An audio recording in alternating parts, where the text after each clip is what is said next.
तो यार दोस्तों, जिस चीज की हम लोग केवल उम्मीद कर रहे थे, फाइनली वो चीज अब निकल कर सामने आई है। आप ये आर्टिकल देखिए। आर्मेनिया इस समय चाह रहा है कि वो भारत का आकाश एयर डिफेंस सिस्टम खरीदे।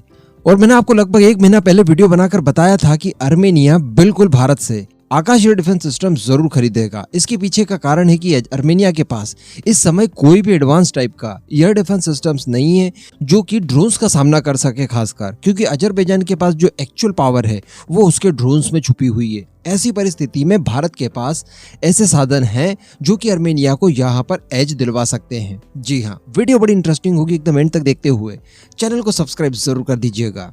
तो दोस्तों, सबसे पहले स्वाति रडार सिस्टम से ये सिलसिला शुरू हुआ कि भारत का स्वाति रडार सिस्टम आर्मेनिया द्वारा खरीदा गया। उस समय भारत ने डिलीवरी तो नहीं की थी, लेकिन पाकिस्तानियों ने ये उड़ा दिया कि देखिए, आर्मेनिया जो युद्ध हारा है वो भारत के वेपन्स की वजह से हारा है और स्वाति रडार सिस्टम जो आर्मेनिया ने लिया वो किसी भी काम नहीं आया। हालांकि उसका परिणाम बाद में क्या हुआ ये आज हम सभी लोग देख रहे हैं कि आर्मेनिया 1 बाय 1 करके भारत के सभी महत्वपूर्ण और स्ट्रैटेजिक वेपन्स को खरीदता जा रहा है। कहने का मतलब, पाकिस्तानियों ने उस समय प्रोपोगेंडा किया था, सीधी सी बात है।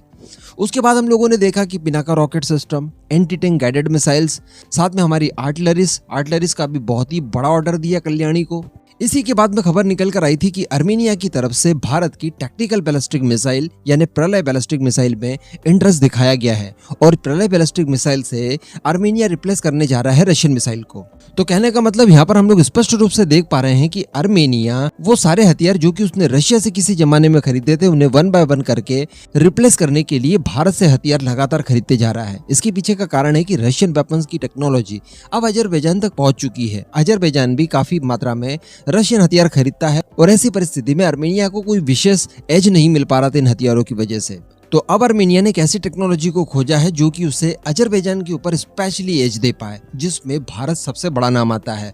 हालांकि यहाँ पर भी हम लोग एक चीज नोटिस कर पा रहे होंगे कि भारत के तमाम हथियार खरीदे जा रहे हैं, लेकिन भारत का ब्रह्मास्त्र कहे जाने वाले ब्रह्मोस को लेकर अभी तक कोई भी डायरेक्ट खबर निकल कर नहीं आ रही है कि आर्मेनिया ने उसके अंदर इंटरेस्ट दिखाया है, वो खरीद रहा है।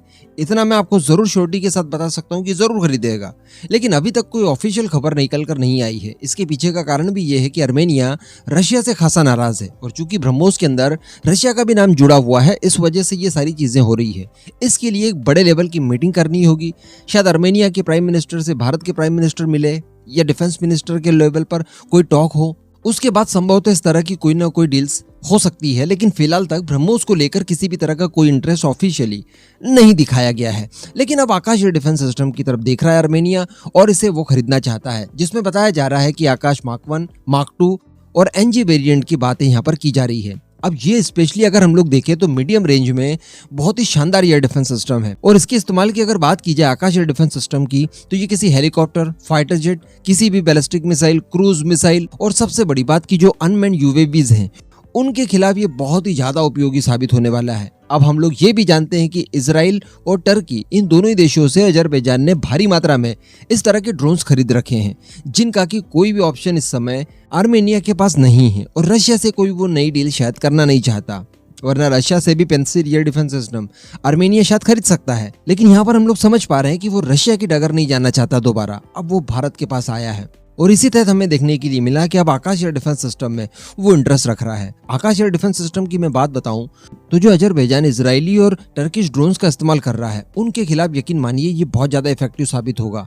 काफी क्विक रिस्पांस करता है और इसकी एक्यूरेसी बड़ी शानदार है। इसके पीछे का कारण भी है। इसके पीछे का कारण ये है कि आकाश एयर डिफेंस सिस्टम की मिसाइल डायरेक्टली किसी टारगेट को हिट नहीं करती, बल्कि उसका एक इफेक्टिव जोन होता है। जैसे ही उस इफेक्टिव जोन के अंदर हमारी आकाश मिसाइल अपने टारगेट को ले लेती है, उसके बाद आकाश मिसाइल अपने आप फट जाती है।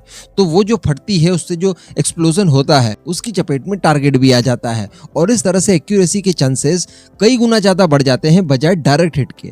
तो इस तरह से जो दुश्मनों के हाई वैल्यू टारगेट्स होंगे उन्हें न्यूट्रलाइज करने के लिए आकाश एयर डिफेंस सिस्टम से अच्छा कोई भी ऑप्शन नहीं हो सकता। हालांकि यहाँ पर आर्मेनिया को ये भी देखना पड़ेगा कि जो छोटे मोटे ड्रोन आजकल चल रहे हैं जिन्हें मार गिरा पाना ज्यादा आसान नहीं होता। दूसरी बात, इन्हें मार गिराने के लिए आकाश जैसी महंगी मिसाइलों का इस्तेमाल करना बिल्कुल भी उचित नहीं रहेगा। तो इन सब चीजों के लिए कुछ छोटे काउंटर ड्रोन सिस्टम भी उसे खरीदना चाहिए और ये भारत की खुद की भी रिक्वायरमेंट है। तो यहाँ पर बहुत अच्छा रहेगा कि अगर भारत और आर्मेनिया ज्वाइंटली किसी प्रोजेक्ट के ऊपर काम करें और यहाँ पर ऐसे काउंटर ड्रोन सिस्टम बनाए जाएं जो कि एकदम छोटे मोटे से के जो हेक्साकॉप्टर वगैरह आते हैं, इस तरह के ड्रोन्स को बड़ी आसानी से न्यूट्रलाइज कर सके, जिसमें हार्ड किल और सॉफ्ट किल दोनों की ही कैपेबिलिटीज मौजूद हो। तो इस तरह के भी कुछ उपाय यहाँ पर करने चाहिए। बाकी आर्मेनिया को सारी चीजें मिल सकती है भारत से।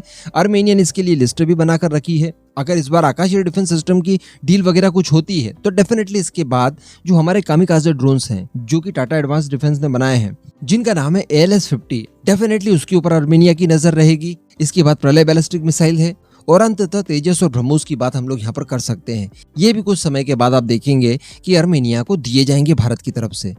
अब इस पूरे मुद्दे पर आपका क्या मानना है, नीचे कमेंट करके जरूर बताइएगा।